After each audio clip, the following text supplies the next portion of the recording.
പപ്പായയുടെ കുരുവും ഔഷധമാണ്. പപ്പായ കഴിച്ച ശേഷം കുരു കളയുന്നവരുടെ ശ്രദ്ധയ്ക്ക്. ഈ കുരുവാണ് പപ്പായയുടെ ഏറ്റവും ഔഷധമൂല്യമുള്ള ഭാഗമെന്ന് ശാസ്ത്രീയമായ കണ്ടെത്തൽ. അധികം ആർക്കും അറിയാത്ത ഒരു കാര്യമുണ്ട്. ക്യാൻസറിനെ പ്രതിരോധിക്കുകയും ലിവർ സിറോസിസിനെ പോലും സുഖപ്പെടുത്തുകയും ചെയ്യുന്ന ഔഷധമാണ് പപ്പായയുടെ കുരു. ക്യാൻസർ പടരുന്നത് തടയാനുള്ള പപ്പായയുടെ കഴിവ് ശാസ്ത്രീയമായി തെളിയിച്ചിട്ടുണ്ട്. പപ്പായയുടെ കുരു കഴിക്കുന്നതാണ് ഏറ്റവും ഫലപ്രദമായിട്ടുള്ളത്. പ്രോട്ടീനാൽ സമ്പന്നമായ പപ്പായയുടെ കുരു ദഹന പ്രക്രിയയ്ക്ക് ഏറ്റവും ഉത്തമമാണ്. വ്യായാമം ചെയ്യുന്നവർക്കുള്ള മികച്ച പോഷകാഹാരം കൂടിയാണിത്.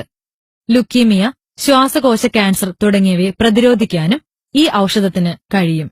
ഫാറ്റി ലിവർ മൂലമുണ്ടാകുന്ന എല്ലാ പ്രശ്നങ്ങൾക്കും പപ്പായയുടെ കുരു ഒറ്റമൂലിയാണ്. കരളിന്റെ കൊഴുപ്പ് കളഞ്ഞ് കോശങ്ങൾ പുനരുജ്ജീവിപ്പിക്കാൻ പപ്പായയുടെ കുരുവിന് കഴിയും.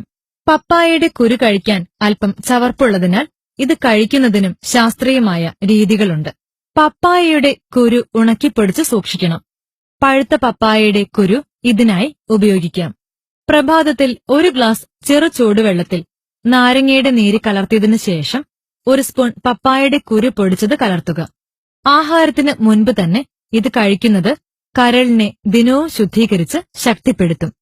കൊളസ്ട്രോൾ കുറയ്ക്കാനും രോഗപ്രതിരോധ ശക്തി വർദ്ധിപ്പിക്കാനും കഴിയും.